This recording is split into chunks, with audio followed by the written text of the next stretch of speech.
the world is watching, everybody is watching. There are so many reasons why Biafra must stand. What happened to Nnamdi Kanu will not repeat itself. The Biafra flag will still fly. Tinubu want to buy time to stay in power for 8 years. What Simon EKPA is saying is that let the world recognize and do the right voting. And God will never help Nigeria. And Nigeria and Finland does not have it. They want to make sure that the Southeast is down. They use people to cause insecurity in the Southeast. That one I cannot reveal. Even some Igbo people are even kidnapping their brothers and sisters in the Southeast.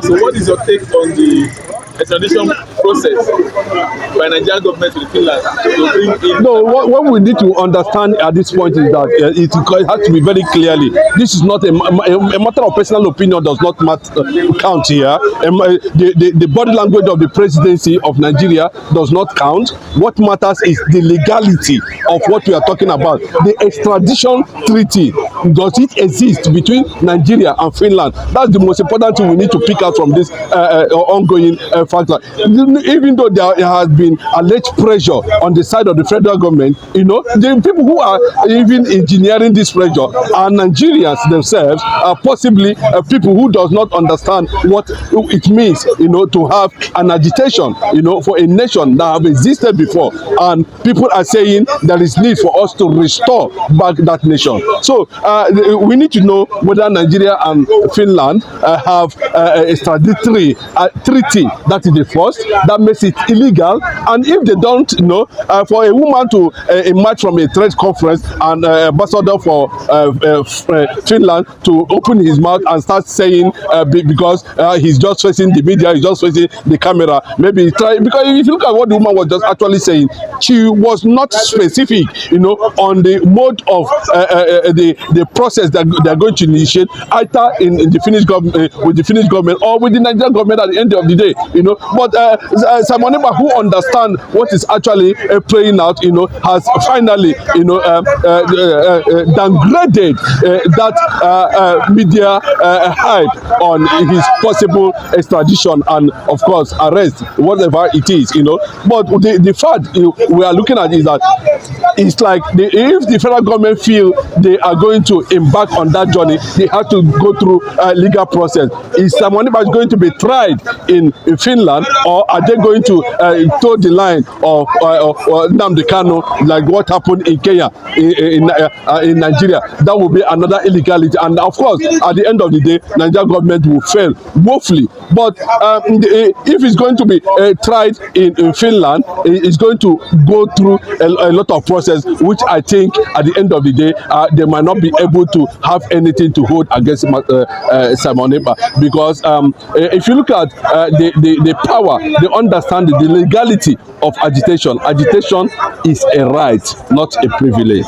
Anytime, any day. So Simon EKPA is on right course, and he's not moved, and his network is spreading. You know, he has been able to get international support. He has been writing to so many countries, making speeches in different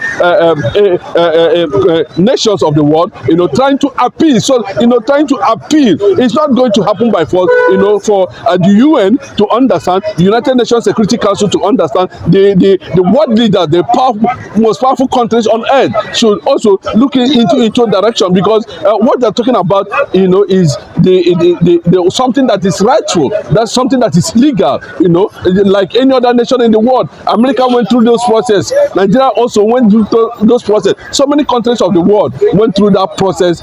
Simon EKPA is going now, and at the end of the day, they were able to have their own sovereignty at the end of the day. So I do not see any reason why such things should become an issue. You know, if not that possibly the woman who made that statement might have been pressured or financially pacified, you know, to issue that kind of threat, and which we are expecting Finnish government to react to that. There were speculations in the past that Simon EKPA was sometime, you know, invited by the security agencies in Finland, and under less than few hours or thereabout, he was also released. So the Finnish government is aware of his presence. You know, he is aware of what he's trying to do. The Finland also went through that process. Biafra is going through today. At the end of the day, you know, they were able to enjoy the nomad collaboration or bloc, as it were. You know, talking about Scandinavian countries, Denmark and Norway and Finland inclusive, and the rest of them. So I think it's a rightful thing to do. Simon EKPA is on ground and is not making any negative move or being whether he's going to be arrested or not. It's a very clear thing. He's not hiding. He's not carrying gun. He's not. We have not seen him, you know, leading armed, leading any group, you know, that is armed. What Simon EKPA is saying is that let the world recognize and do the right thing. And I believe, you know, the restoration of Biafra must one day, at the end of the time, you know, be something that the Biafrans all over the world are going to celebrate. So apart from now, are you saying, do you think Simon EKPA have what it takes to win Nigerian government over Finland? It's not about winning. It's not about finance. It's not about funding. It's not about opinion. It's about what the law says. You know, the Finnish law on extradition, they don't have it within Nigeria. That's the one. So that one is no-go area. So for you to initiate a extradition treaty, you need to have a extradition treaty with that country. And Nigeria and Finland does not have it. So if they are going to do anything illegal, that means they are prepared to lose in the court, in whichever court, you know, they are going to take Simon EKPA to, you know. But if they feel they are going to initiate a court process in Finland against Simon EKPA, of course, at the end of the day, the Biafra flag will still fly. So far so good. Do you think at the end of the day we still get to have Biafra to win this over? No, it's not a matter of having Biafra to win it over, you know, because there's nothing like Biafra winning it over.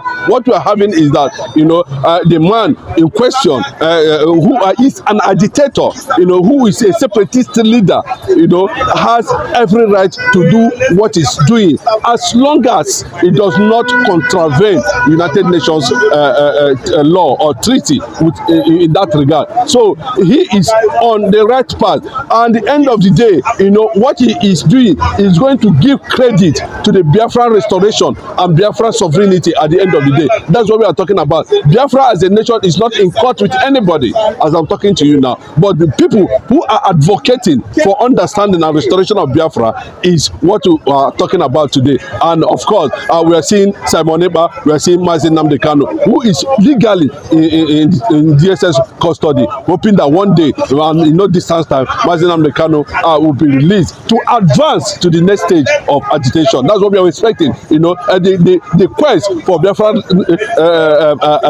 restoration have started, and I don't think anybody will want to, play any negative part in that regard. The world is watching. Everybody is watching.